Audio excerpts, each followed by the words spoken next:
La narrativa oral está conformada por leyendas, mitos y casos de la narrativa popular que se transmiten de generación en generación. Generalmente combinan la realidad con elementos imaginativos para explicar el origen de algo, las consecuencias que debe asumir un sujeto por sus malos actos o afirmar la veracidad de algún acontecimiento. Por mito se entiende al relato fantástico cuya finalidad es describir el origen de una nación, del hombre o de los eventos naturales, y sus personajes se sitúan usualmente en un pasado remoto. Las leyendas son narraciones que pueden tener una validez histórica o explicar algún acontecimiento de manera fantasiosa, acompañada de eventos sobrenaturales. Sus personajes suelen pagar las consecuencias de una profanación o una mala conducta. Los casos son relatos fragmentarios de mitos, leyendas y cuentos cuyos narradores afirman la realidad de todos los hechos que cuentan con frases como "yo lo vi", y también por su alto nivel de verosimilitud. Aquí vamos a aproximarnos a las narraciones orales de la región. Gracias, Valeria, por esta entrevista. En realidad, nosotros tenemos unas fuentes que corresponden a lo que son las literaturas regionales en la línea de la narrativa oral popular.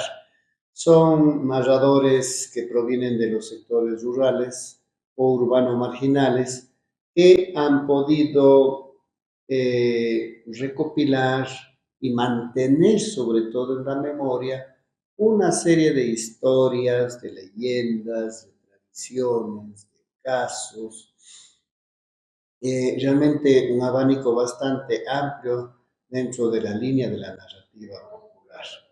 Desde ese punto de vista, entonces, tenemos una serie de historias recopiladas y que pertenecen a este imaginario popular de nuestra región. Estamos hablando de Azuay, Cañar y Morona Santiago.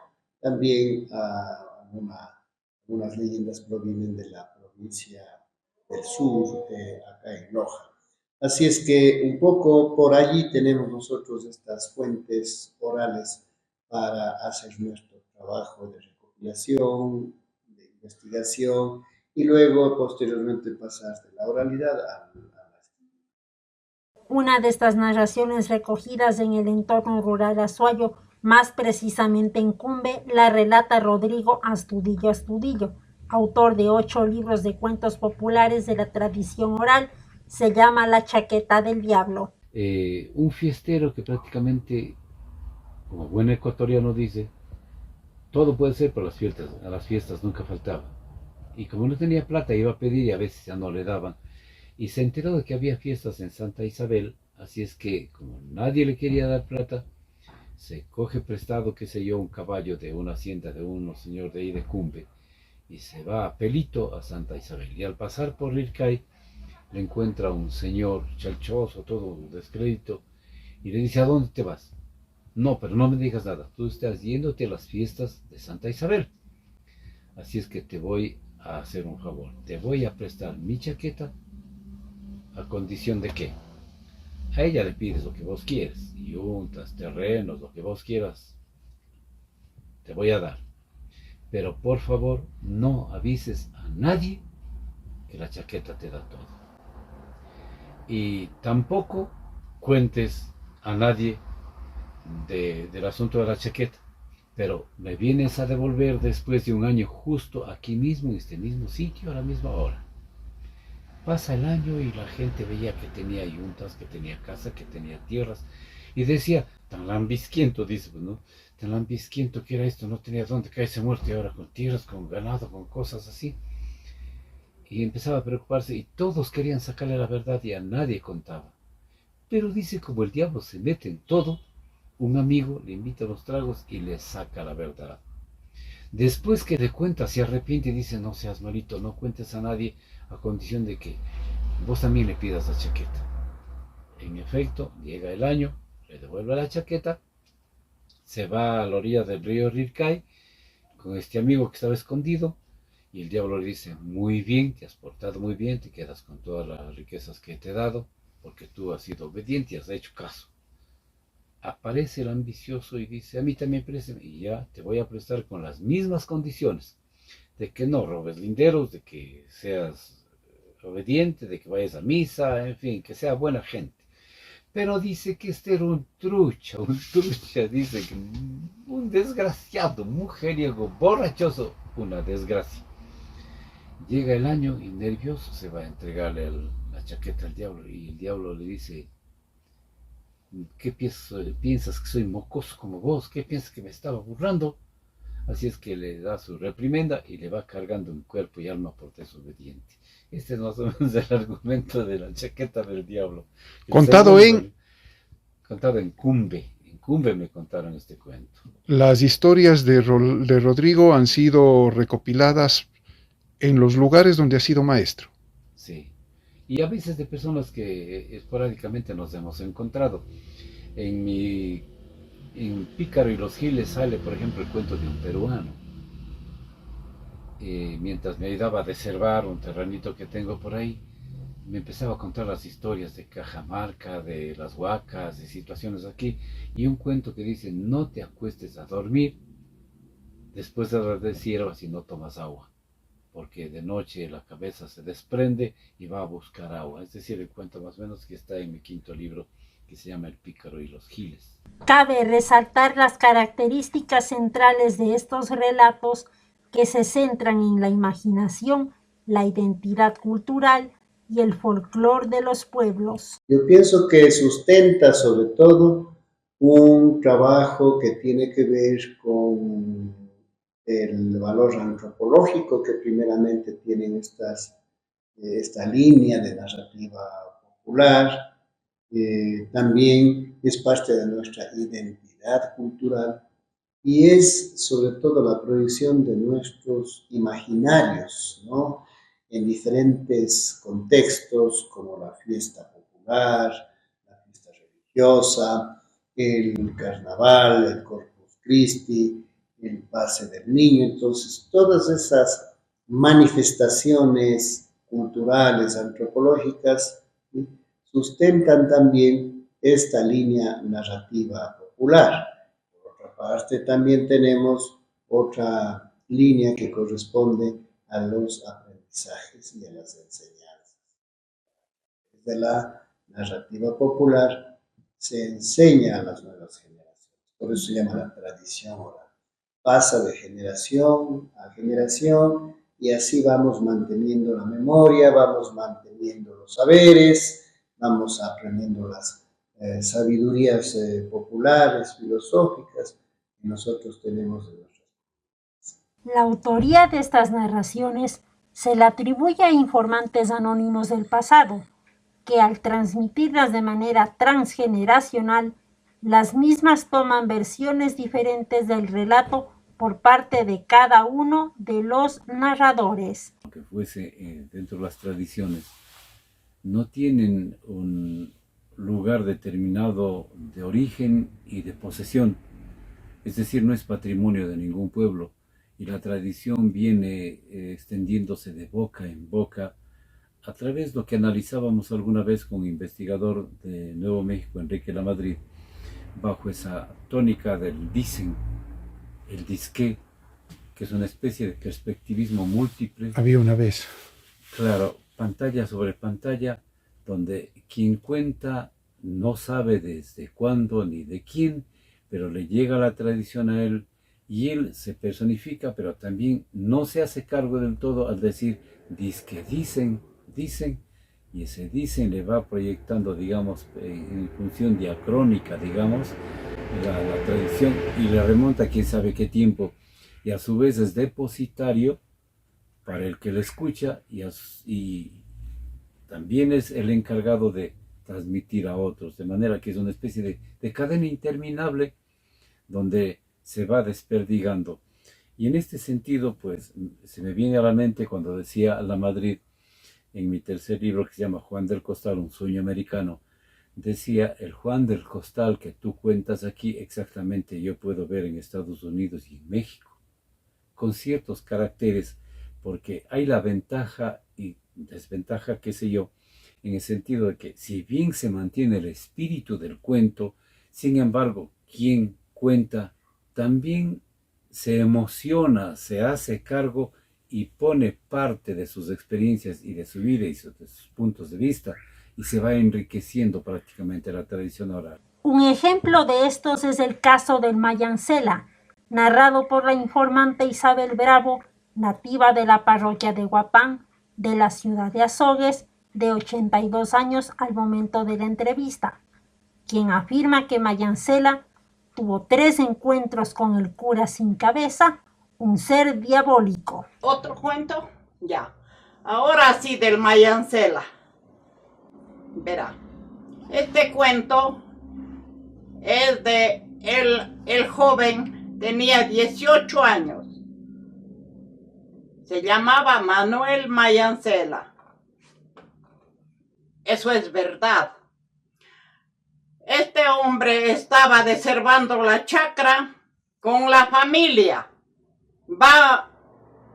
Él se acerca al cerco y un bulto, el cura sin cabeza, le jaló para adentro. A lo que vieron que se iba así, la familia le cogieron y le jalaron, pero la familia no veía, solo el joven. Este joven pasó eso, se casó, tuvo niños y un día se fue a trabajar en la costa. A lo que viene trabajando, viene con mi abuelo. Entonces ya llegan a casa a mi abuelo y él no ha llegado. Entonces al día siguiente suben al cerro a ver y encuentran roncando en el suelo. Dice que estaba encima del machete que le ha metido en el suelo. Y él solo roncaba. La plata, las cosas que traía, todo ahí. Entonces le llevaron al hospital y ahí hicieron los médicos, el sacerdote, todos el examen a ver qué es lo que pasaba. De él brotaba todos los poros del cuerpo sangre.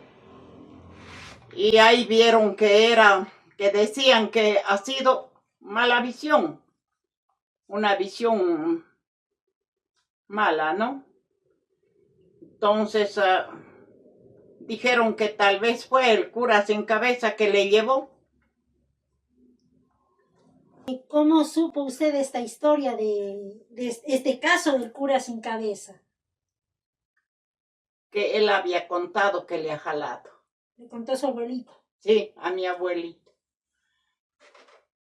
Eso es verdad, ese cuento. El que nace para el diablo lleva. Muy bueno. Indudablemente que las tradiciones son parte constitutiva de la vida de un pueblo.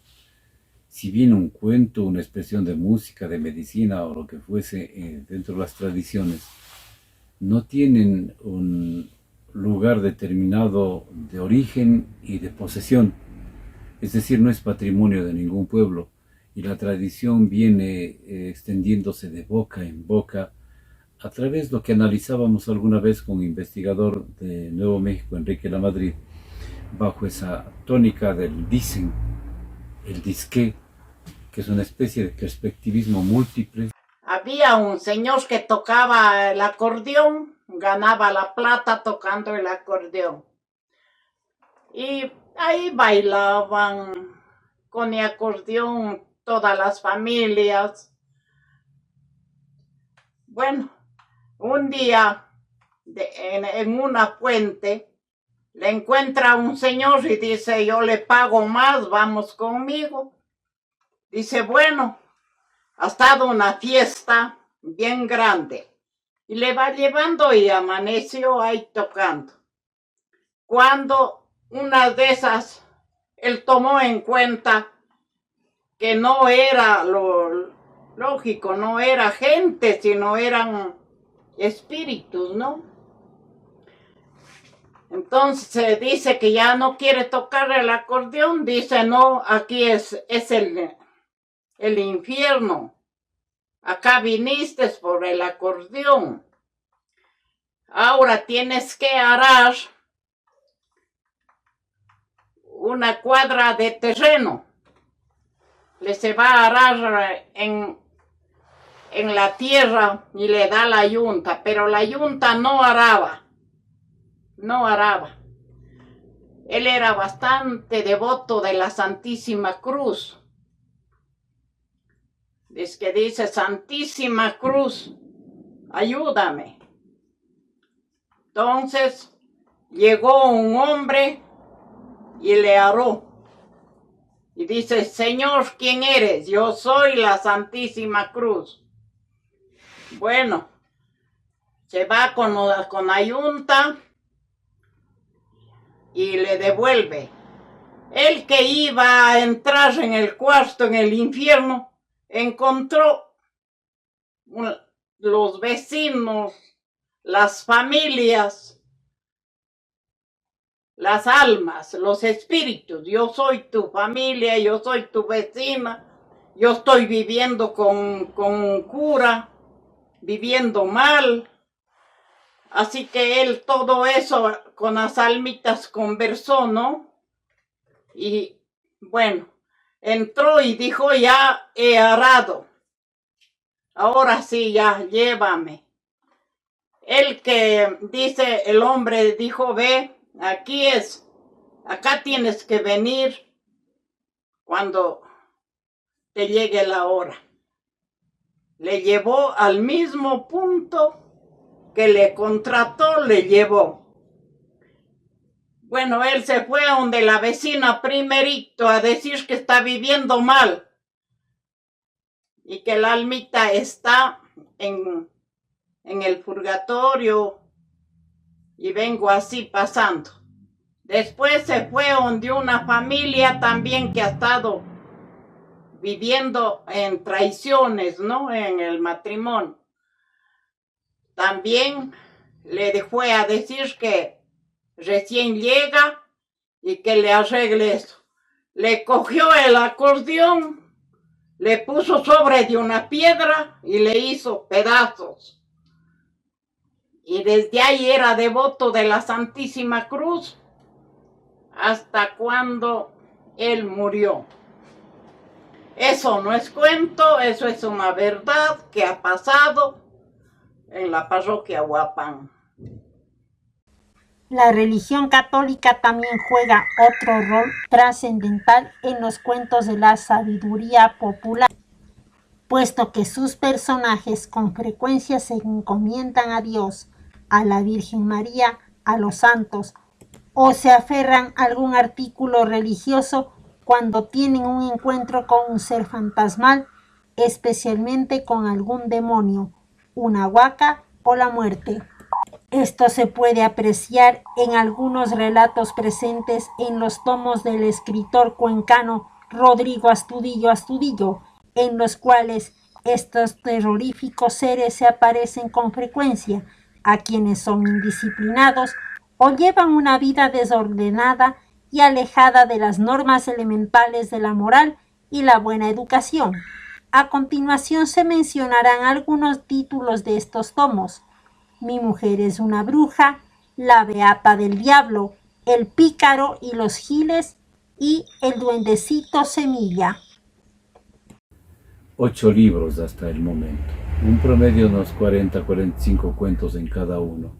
Prácticamente desde el 80 estaríamos trabajando.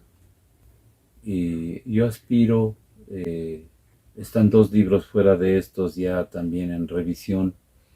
Creo que con eso completamos ya los 500 y mi idea es, luego que publique estos 500, sacar los mejores cuentos, un compendio con los mejores cuentos. Una antología. Ajá. Tanto material que estimo yo, siquiera unos 3000 cuentos están, como se puede ver en cassettes. Vale aclarar que unos poquitos cassettes han sido colaboración también de estudiantes. Yo estaba muy preocupado por rescatar la tradición oral. Había leído a Trueba y sus dificultades que tenía en España también para publicar su tradición oral, sus cuentos populares. Y quise yo aplicar acá con la diferencia de 2 siglos. Al hablar de la venta de los libros de Rodrigo Astudillo Astudillo, se resalta que las 8 primeras ediciones del autor se vendieron a un ritmo acelerado, lo cual nos indica que la ciudadanía está dispuesta a comprar y a consumir la lectura de la tradición oral azuaya, ratificando el éxito del trabajo del escritor.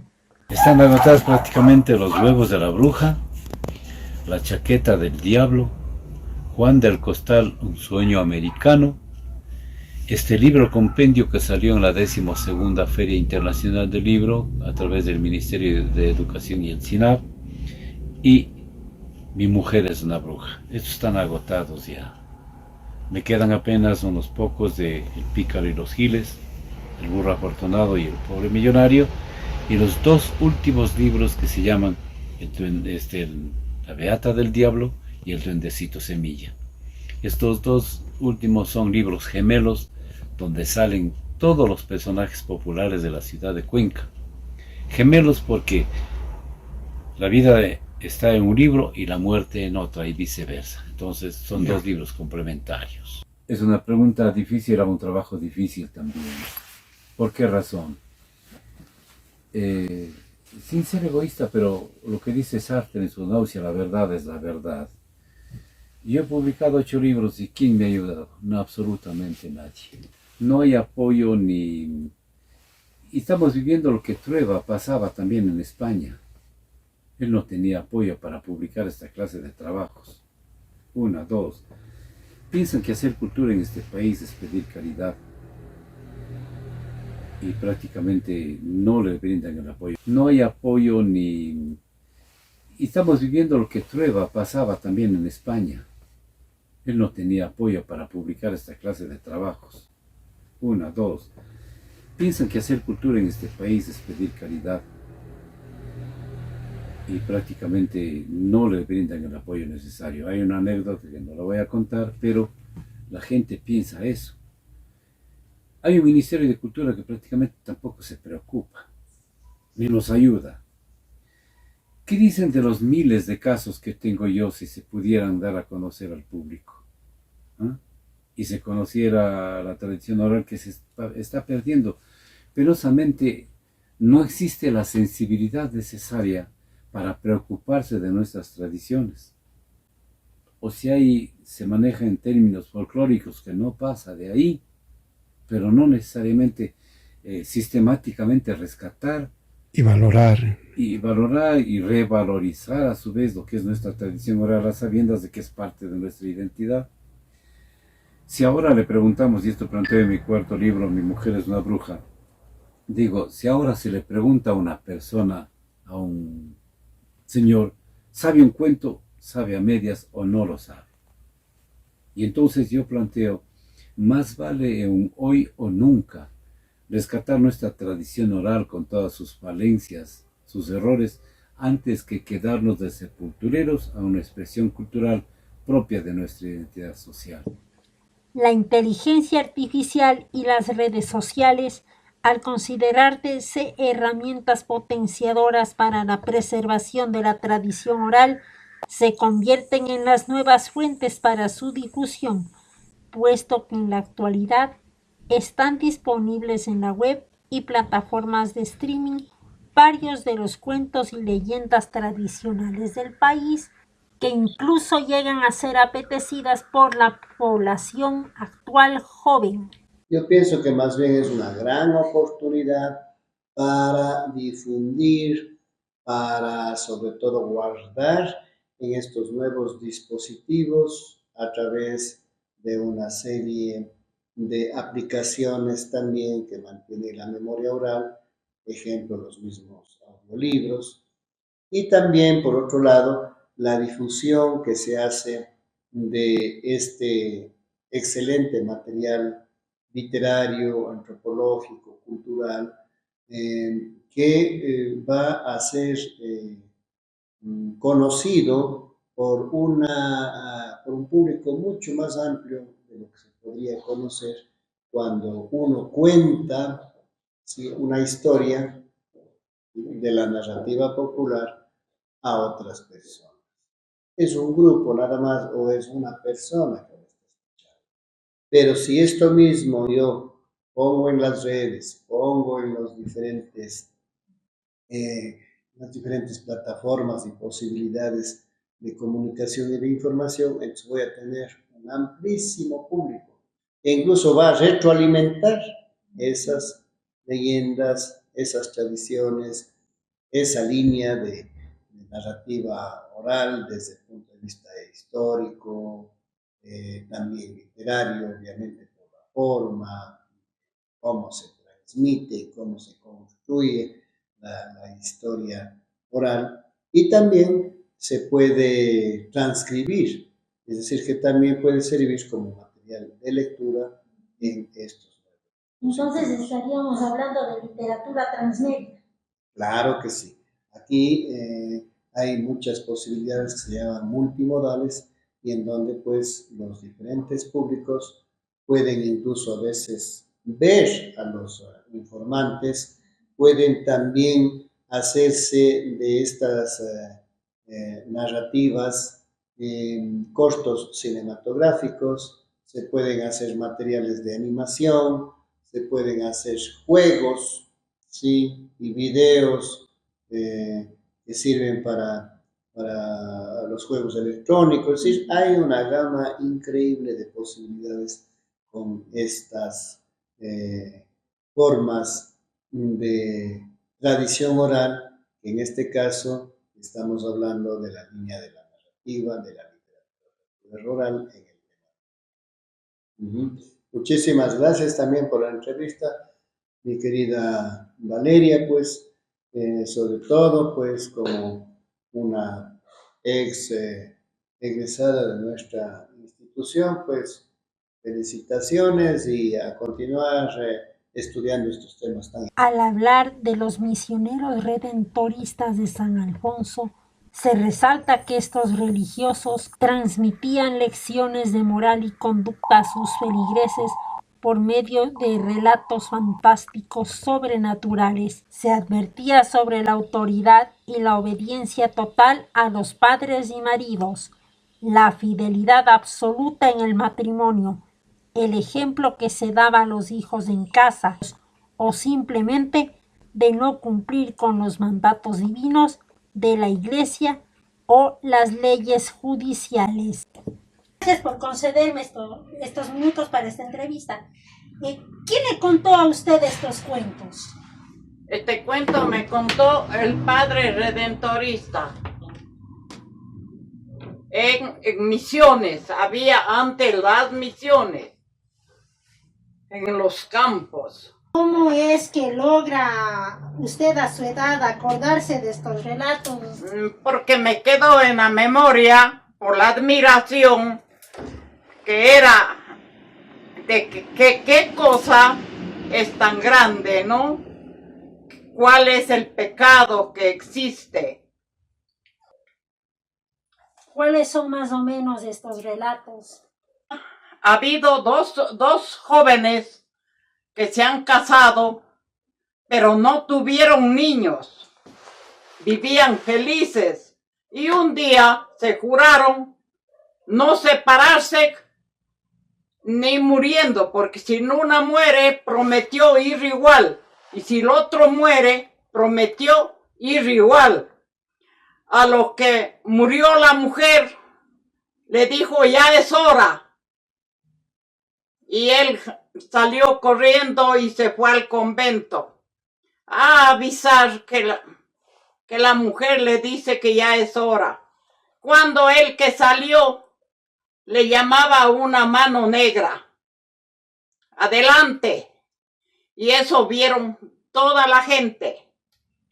Cuando él estaba 15 días en el convento, los se fueron igual, los los sacerdotes a ver a qué llamaba la mano. Un día que llegaron en la casa, se abrió las puertas y la muerta ya no estaba. Pero el miedo era tan grande que los sacerdotes no entraron. Vino un viento y le botaron boca abajo. Y al hombre le llevó. ¿Quién le llevaría? No sabían. Ellos que entraron, encontraron nada. La mujer muerta se desapareció. El hombre se desapareció. Y se acabó el cuento. Pero era el juramento que hicieron. Al hablar de la venta de los libros de Rodrigo Astudillo Astudillo, se resalta que las 8 primeras ediciones del autor se vendieron a un ritmo acelerado, lo cual nos indica que la ciudadanía está dispuesta a comprar y a consumir la lectura de la tradición oral azuaya, ratificando el éxito del trabajo del escritor. Están agotados prácticamente Los huevos de la bruja, La chaqueta del diablo, Juan del Costal, un sueño americano, este libro compendio que salió en la 12ª Feria Internacional del Libro a través del Ministerio de Educación y el SINAP, y Mi mujer es una bruja. Estos están agotados ya. Me quedan apenas unos pocos de El pícaro y los giles, El burro afortunado y El pobre millonario, y los 2 últimos libros que se llaman La beata del diablo y El duendecito semilla. Estos 2 últimos son libros gemelos donde salen todos los personajes populares de la ciudad de Cuenca. Gemelos porque la vida está en un libro y la muerte en otra y viceversa. Entonces son 2 libros complementarios. Finalmente, la informante Digna Bravo, también nativa de la parroquia Huapán de la ciudad de Azogues, de 77 años al momento de la entrevista, cuenta su versión de Juan sin miedo, el cual se burla y asusta a los fantasmas de una casa abandonada. Hubiera habido una familia bastante pobre y vivía en el campo. Y ya no podían vivir allí y salieron a la ciudad. Y encontraron una casa que andaban encadenados, que nadie quería arrendar. Juan sin miedo, es que yo no tengo miedo, yo voy a arrendar. Entra y arrienda la casa. Cuando él estaba en la primera noche, llegaron encadenados y subían de grada en grada. Chilín, chilín, chilín. Subían al 2º piso. Bueno, es que dice Juan sin miedo, no le hago caso esta noche. La segunda noche, con más fuerza seguían los encadenados y bullas y trompiezos por todo lado. Cuando a la tercera noche Juan prende la candela, entre eso a las 10 de la noche, dice, voy a hacer un chocolate. Estaba cocinando Juan sin miedo. Cuando oye nomás que suben de las gradas, chilín, chilín, chilín, ya llegan arriba al 2º piso. Cuando principia nomás a chilear, caeré, caeré. Juan sin miedo alza la cabeza y dice, ¿y ahora qué digo? Cáete, pues, dice. No le cae nada absolutamente. De nuevo principia, caeré, caeré, caeré. Pues le cae la pierna.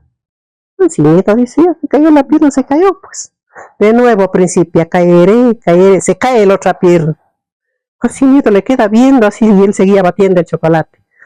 Cuando de nuevo principia, caeré, caeré, cáete pendejos, que dice. Bueno, se cae la parte del cuerpo, pues, sea la cabeza. Y así va, caeré, caeré, le cae el brazo.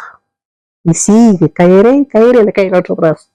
Y al final le cae la cabeza y se hace calavera y se para delante de Juan sin miedo. Juan sin miedo queda parado y dice, no, pues, ahora vamos, va a ver lo que le pasa. Y al si le da un golpe a la calavera, nada. Cuando la calavera alza el brazo y le bota contra la pared, ya se encuentra un palo él. Y principia la pelea. Le da de un lado, le da de otro lado. Cuando ya los huesos estaban hechos así un montón. Dice, bueno, ahora sí, se sienta él a seguir haciendo el chocolate. Cuando está se para la calavera, pues. Y al Juan sin miedo, que chocolate nada le manda contra las gradas. Juan sin miedo es que ya se queda sin aliento ahí tirado. Dice, oye, es que dice la calavera, cávame aquí. Y le encuentra una fortuna en plata, en oro. Dice, tienes que darle una parte a la iglesia y otra parte para vos. Juan, sin miedo, brincando de gusto que encontró tanta fortuna, se hizo millonario. Y le dio una parte a la iglesia, otra parte cogió él, y se desapareció la calavera, nunca más volvió. Lo colorado, cuento se acaba. ¿Quién le contó de dónde escuchó usted? Ese cuento es bien antiguo, me contó mi abuelito Mariano Castillo. Sí, cuando yo tenía más o menos unos 16 años. Papá Mariano. Uh-huh. Pero se acuerda toda. Pero se acuerda todavía. Sí. La inteligencia artificial, además de ser una herramienta para difundir los cuentos clásicos de la sabiduría popular, también se vuelve en la constructora de los mismos, al punto de darnos a conocer fascinantes historias del mundo prehispánico, colonial e incluso republicano y de los paisajes y elementos que lo componen.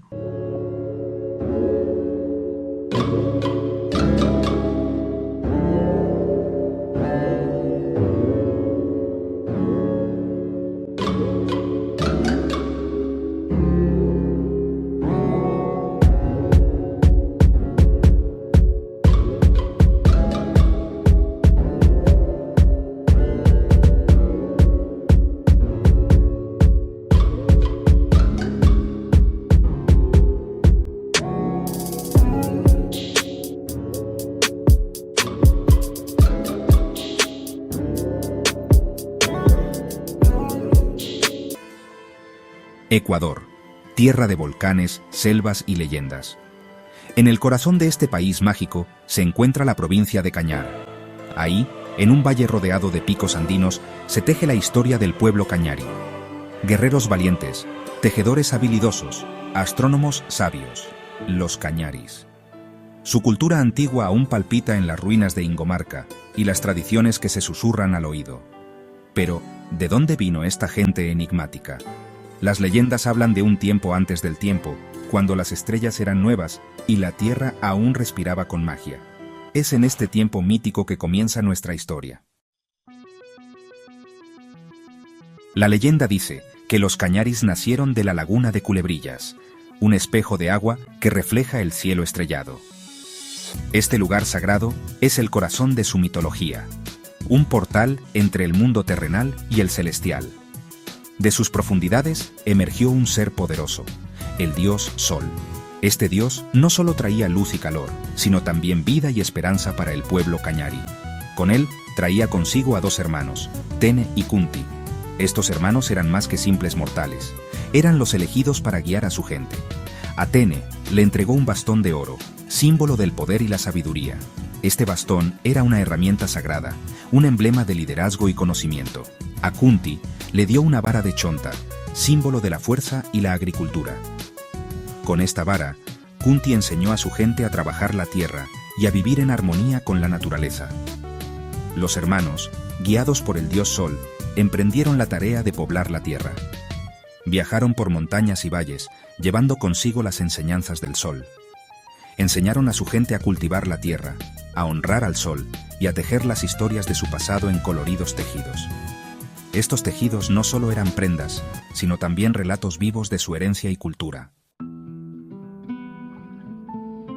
Pero nuestra historia toma un giro inesperado, uno que nadie podría haber previsto. Imaginen, si quieren, que la laguna no fue el único regalo del dios Sol.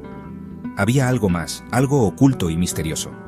Imaginen que, escondido en la tierra, dejó una semilla. No una semilla cualquiera, sino una que contenía un poder especial. Una semilla que brillaba con la luz de las estrellas, iluminando la oscuridad con su resplandor. Esta semilla, dicen, contenía el futuro del pueblo cañari. Era un símbolo de esperanza y renovación. Tene, sabio como era, la encontró y la plantó en lo alto de una montaña. Sabía que allí, bajo el cielo abierto, prosperaría. De ella, creció un árbol mágico, un árbol que no era como los demás. Este árbol, con hojas de plata y frutos de oro, se convirtió en el corazón del pueblo cañari. Era un árbol de leyenda. Sus raíces, profundas en la tierra, les dieron fuerza y estabilidad. Eran el ancla del pueblo. Sus ramas, que tocaban el cielo, les recordaron su conexión con lo divino. Era un recordatorio constante de su herencia celestial. La leyenda del origen de los cañaris, una mezcla de lo divino y lo terrenal, sigue viva. Esta historia, transmitida de generación en generación, es un testimonio de su rica herencia cultural. Se cuenta en voz baja alrededor de las fogatas, donde las llamas danzan al ritmo de las palabras antiguas. Se canta en las fiestas tradicionales, llenas de música y danza, que celebran la vida y la comunidad. Y se lleva en el corazón de cada descendiente, como un símbolo de orgullo y pertenencia. El árbol mágico, aunque no se vea, sigue representando la fuerza y la sabiduría del pueblo cañari. Es un recordatorio constante de su resiliencia. Les recuerda su pasado, su conexión con la tierra y su capacidad de superar cualquier obstáculo. Cada semilla plantada es un acto de esperanza y renovación. Las leyendas, como el eco de las montañas, se transforman con el tiempo, adaptándose a nuevas generaciones. Pero su esencia, la esencia del pueblo cañari, permanece inmutable, fuerte e inspiradora, como un árbol que resiste las tormentas. Como conclusión, los relatos de la tradición oral, tales como mitos, las leyendas y los casos, forman parte del colectivo de los pueblos y su sabiduría, y variarán de acuerdo al contexto espacial y temporal donde se difundan, debido a que cada generación los narradores presentarán diferentes versiones y personajes diferentes de los mismos. Su construcción se verá marcada por múltiples factores como sus informantes, el tiempo, el espacio y los recolectores y críticos de estas fuentes, los mecanismos de transmisión, el pensar social y religioso de los pueblos, las costumbres y tradiciones folclóricas de cada nación y, por último, en conjunto con las autoridades gubernamentales, estamos en el indiscutible deber de preservar la tradición oral como parte de la identidad y el patrimonio colectivo de los pueblos para difundirla a posteriori a las generaciones venideras.